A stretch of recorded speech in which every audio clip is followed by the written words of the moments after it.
Their arrival was carved in stone, a real historical terror that fell upon the shores of Europe.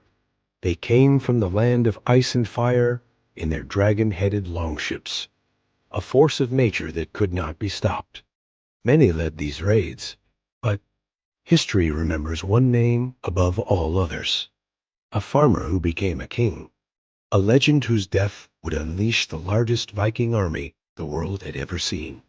He was Ragnar Lothbrok, and his saga was written in blood and fire. The man who would terrorize Europe did not begin as a king. The sagas tell us Ragnar Lothbrok was a farmer, a man of the land. But his ambition could not be contained by the shores of Scandinavia. While other Vikings raided east, down the rivers into Russia, or fought petty wars with their neighbors, Ragnar's eyes were fixed on the west, on the great unknown expanse of the North Sea. He was a visionary, a man who possessed a sunstone, a mystical crystal that, according to legend, could find the sun even on a cloudy day, allowing him to navigate where no one else dared.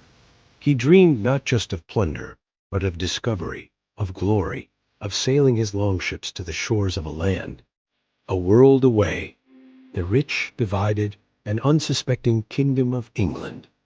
In 793, Ragnar's dream became Europe's nightmare. He led his longships to the holy island of Lindisfarne in Northumbria, a place considered the sacred heart of English Christianity.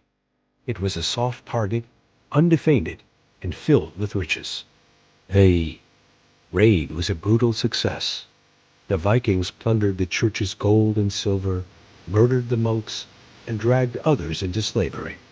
The attack on this sacred, undefended place sent a shockwave across the Christian world. A scholar of the time wrote, "Never before has such a terror appeared in Britain, as we have now suffered from a pagan race." The age of isolated kingdoms was over. The Viking Age had begun, and Ragnar Lothbrok was its herald. He had proven that wealth and fame lay to the west, and in his wake, a flood of raiders would follow. Ragnar's ambitions grew with his fame. He no longer targeted isolated monasteries. He targeted the hearts of empires. In 845, he assembled a huge fleet and sailed up the River Seine to attack the capital of West Francia, Paris. The Frankish king sent an army to stop them, but Ragnar's forces defeated it, and, in a terrifying act of psychological warfare, he hanged 111 prisoners in full view of the city's defenders. The terrified Parisians could do nothing as the Vikings besieged their city. King Charles the Bald, unable to defeat them, was forced to pay a humiliating tribute, 7,000 French livres of silver and gold, to make them leave.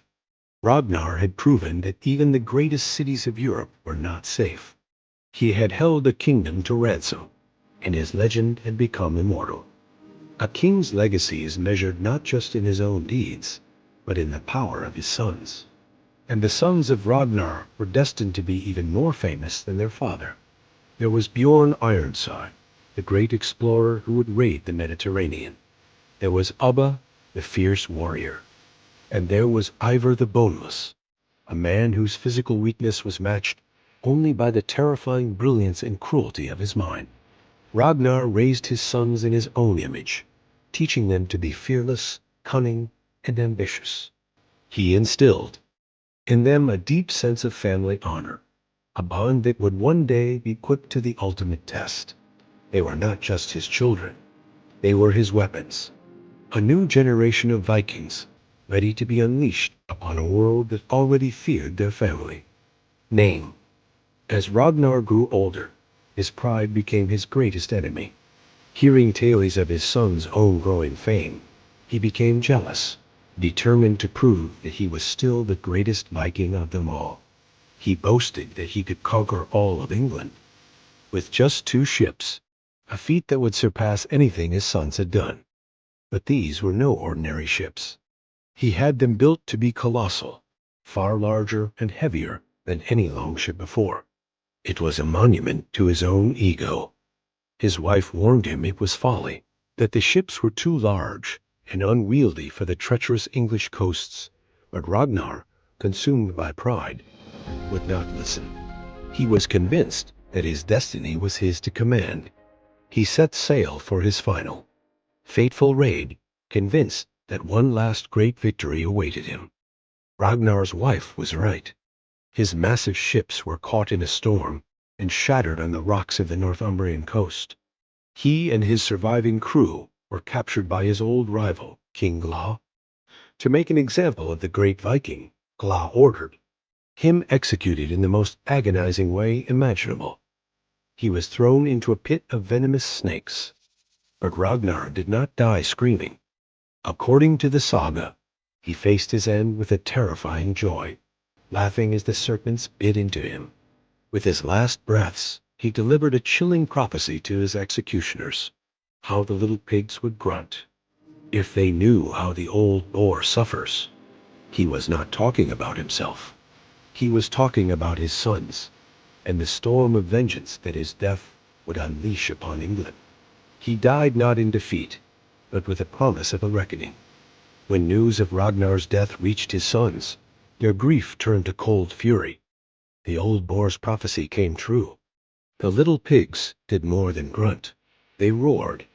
Ivar the Boneless, Bjorn Ironside, and their brothers united the Viking world. They assembled the Great Heathen Army, the largest Viking force ever gathered, and in 865 they descended upon England. This was not a raid for plunder. This was a war of vengeance and conquest. Their primary target was Northumbria, and the man who had killed their father, King Glay. Ragnar had terrorized England with a few ships at a time. His sons had come to conquer it with an army of thousands. The scale of their invasion was unlike anything the Anglo-Saxons had ever faced. The reckoning had come. The Great Heathen Army was unstoppable. They captured the city of York, and soon after, King Gla himself. The sons of Ragnar now had their father's killer in their hands, and they would exact a legendary and terrifying revenge. According to the sagas, they subjected him to the most brutal of all Viking rituals, the blood eagle. This horrific execution, where the victim's ribs were severed from their spine and their lungs pulled out to create a pair of bloody wings, was the ultimate expression of Viking fury. While historians debate whether this ritual was ever actually performed, its place in the legend is unshakable. It was a story of perfect, terrible vengeance. The debt for Ragnar's death had been paid in blood, and his sons now ruled over a vast swath of England. The vengeance of Ragnar's sons reshaped the map of England. They conquered Northumbria, Mercia, and East Anglia, establishing a vast Viking-ruled territory that became known as the Danelaw. For a time, it seemed all of England would fall. Only the southern kingdom of Wessex, under its brilliant and pious king, Alfred the Great, managed to resist the tide. The war that began with Ragnar's death would rage for decades, a struggle between the pagan Vikings and the Christian Saxons for the soul of the island. In a profound historical irony, the invasion launched to avenge one man's death would be the very catalyst that forced the scattered Anglo-Saxon kingdoms to unite under Alfred, eventually leading to the creation of a single, unified nation, England. Ragnar's legacy was not just the terror he spread, but the nation he inadvertently helped forge. So, who was the real Ragnar Lothbrok? Historians are divided. Some believe he was a real historical king, a composite of several different Viking heroes whose deeds were merged into a single epic saga. Others believe he was almost entirely a figure of myth, a legendary character created to explain the massive invasion of the Great Heathen Army. Was he a real man who became a legend, or a legend that was later given the name of a man? Perhaps the answer is that it doesn't matter. In the sagas, he represents the ultimate Viking ideal, a man who, through his own courage, ambition, and cunning, could rise from humble beginnings to shake the foundations of the world, and whose story would inspire his people long after he was gone. The saga of Ragnar Lothbrok is a story that bridges the gap between history and myth. It is the tale that marks the dawn of the Viking Age, a story of a man whose ambition dragged Europe into a new era of conflict and cultural exchange. He was a raider, a king, a father, and a martyr. His life, whether real or imagined, was a testament to the Viking spirit, the insatiable desire for glory, the unbreakable bond of family, and the defiant courage in the face of certain death. He was the old boar who warned of the coming storm, and in doing so, became the storm himself, a figure so powerful that his story continues to thunder through our imagination, a timeless hero from a brutal and legendary age.